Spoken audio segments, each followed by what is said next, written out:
Ես ուզում եմ հասկանալ ինչպես են գոյանում դրույքաչափերը, որոնք սահմանվում են։ Օրինակ, ինչու հենց 160,000, ոչ թե 150 կամ 200, ինչ հաշվարկների հիման վրա է դա։ Տրամաբանությունը ճիշտն ասած մինչև հիմա չեմ հասկացել, թե ինչու եւ ինչպես է սահմանվում այդ գումարը։ Նվազագույն աշխատավարձի հետ կապ ունի, թե ինչի հետ կապ ունի,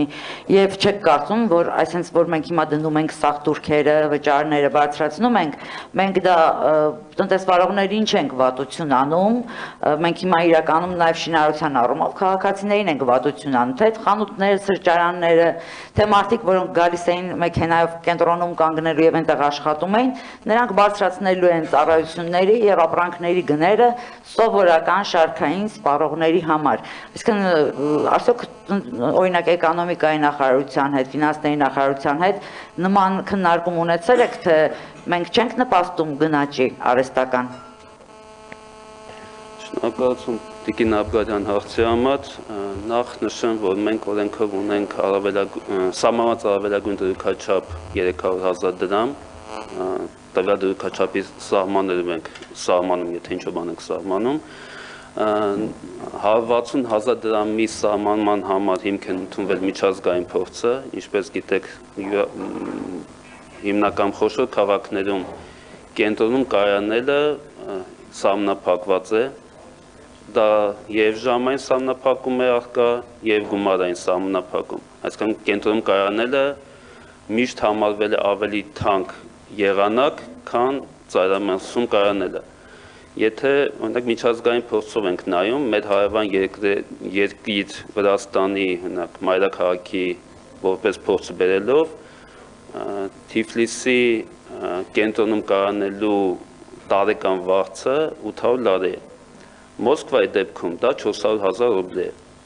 Այսինքն դա գալիս է այն մոդելից, որը մենք ուզում ենք ընդունենք։ Մենք, եթե նկատեցիք, ժամվա եւ օրվա համար սակագները այդպեսի կտրուկ աճ չենք տվել։ 100 դրամը դարձել է 300 դրամ, 500 դրամը դարձել է 1000 դրամ։ Այսինքն դա այն գումարն է, որ եթե քաղաքացին որևէ նպատակով գալիս է կենտրոն ինչ-որ աշխատանքի նպատակով կամ այլն, հնարավորություն ունի կայանելու անց որևէ լուրջ ֆինանսական բեռի։ Բացի այդ մենք ունենք այդ 15 րոպե անվճար կայանելու հնարավորությունը, միաժամանակ ավականու կողմից առաջարկվել էր ներկայումս 24-ից 9 անվճար կայանելը դարձնել 22-ից 9, այսինքն քաղաքացին ժամը 10-ից հետո երեկոյան անվճար կայանելու հնարավորություն է ստանում կարմիր գծեր, այսպես կոչված կարմիր գծերում։ Մոդելը դա է ու հիմնական նպատակը, եթե մենք ինքը այսպես կոչված ֆիսկալ նպատակ չունի, հիմնական նպատակը տարեկան կայանելու հնարավորությունը սահմանափակելն է, հիմնական շեշտը դնելով ժամով եւ օրով կայանելու վրա։ Այսքան։ Արձագանք եմ, Թբիլիսի օրինակը շատ լավն էր, ես էլ ճիշտն ասած միշտ փորձում եմ ոչ թե Լոնդոնը նայել, այլ հենց մեզ ավելի մոտ գտնվող եւ դուք եթե խոսում եք Թբիլիսիի մասին, դուք տեսել եք Թբիլիսի մետրոն ոնց է աշխատում, քանի րոպեում է գալիս եւ քանի վագոն է սպասարկում գնացքը եւ մեր մետրոյի այժմյան ցավալի վիճակը։ Այո, մենք գնում ենք վերազինման, գիտեմ, տեղյակ եմ, բայց դեռ պատրաստ չի մեր մետրոն սպասարկելու լրացուցիչ ու ուղևորահոսք։ Նաեւ տրանսպորտը Թբիլիսին ավարտել է արդեն իր խնդիրները, ունի նաեւ միասնական տրանսպորտային համակարգի, տոմսային համակարգը եւ պետք չի 80 ժամ մտնել հավելված, առնել տոմս, եթե մոռացել ես, շատ ավելի արագ քարտով արագ վճարում անցնում են։ Գուցե սկզբից դառնանք Թբիլիսի տրանսպորտի համակարգն ունենանք նոր։ Շնորհակալություն Տիկին Աբգարյան, դուք արդարացիորեն նշեցիք, որ Թբիլիսին խնդիրների մեծ մասը կարողացել լուծել եւ դա իր շնորհիվ նաեւ միասնական տոմսային համակարգի։